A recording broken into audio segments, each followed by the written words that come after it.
Već pri prvom susretu na premijeri u Barceloni oktobra 2012. godine, C. Elize je na nas ostavio izuzetno pozitivan utisak. Početkom 2013. godine C. Elize predstavljen je i na BH tržištu, a nakon predstavljanja sa ovim automobilom smo se ponovo družili na putu do Ženevskog sajma. Nakon toga došao je red i na detaljan test novog Citroenovog modela.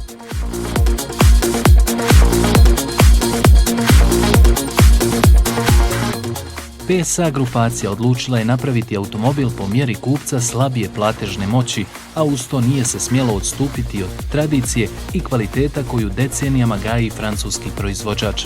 Citroen C. Elize ne predstavlja dizajnersko remek djelo, ali prilikom dizajniranja ovog automobila preuzeta su već viđena rješenja sa drugih uspješnih Citroenovih modela. Uz blage transformacije nekih rješenja dizajnerski tim nije previše eksperimentisao, te su na kraju očekivano dobili u najmanju ruku vrlo dobar dizajn za ovakav tip automobila.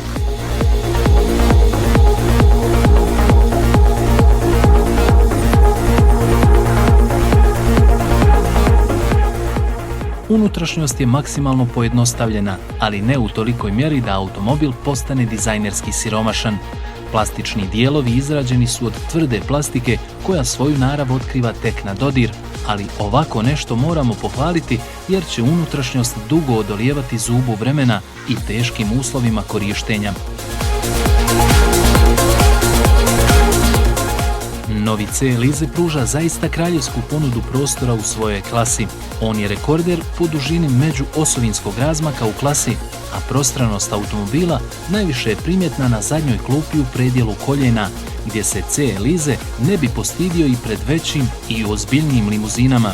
Prtljažni prostor također je raskošnih dimenzija, pa sa svojih 506 litara teško da će biti nedovoljan za prosječnu četvoročlanu porodicu.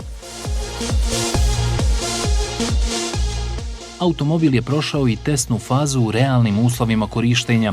Tom prilikom automobil je prešao 4 miliona testnih kilometara u raznim uslovima. Tako se automobil našao pod utjecajem izrazito visokih temperatura, vožen je po teškim terenima kao što su pustinja i makadamski putevi i slično. Sve komponente automobila, a naročito ovjes, prilagođene su teškim uslovima korištenja, zbog čega je automobil za dodatna 2 cm podignut od tla.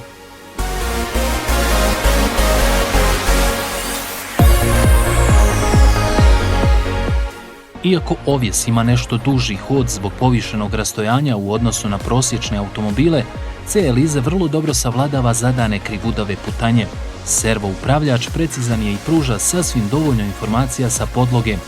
Tokom testa imali smo priliku automobil isprobati gotovo u svim uslovima za koje je namijenjen i tom prilikom uvjeriti se da reklamni slogani za ovaj automobil nisu samo prazne priče.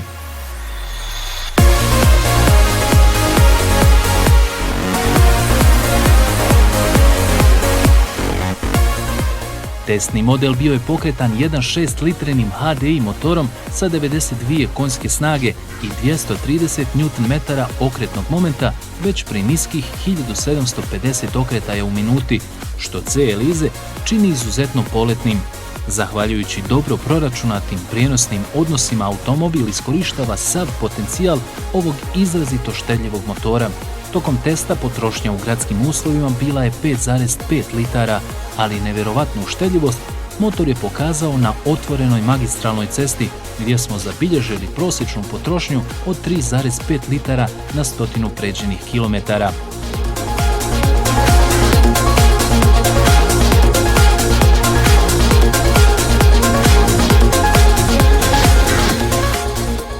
C. Elize dolazi u pravo vrijeme kada u svijetu vlada ekonomska kriza, a kupovina novog automobila za mnoge je nedostižan san. Upravo ovaj automobil mnogima će ispuniti san o kupovini novog i kvalitetnog automobila koji će zadovoljiti sve potrebe današnje prosječne porodice ili neke manje kompanije.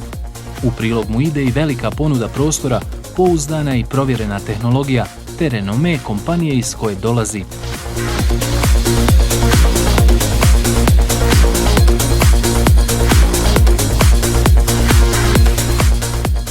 Sve detalje sa testa Citroena C. Elize možete pročitati na Carlander portalu.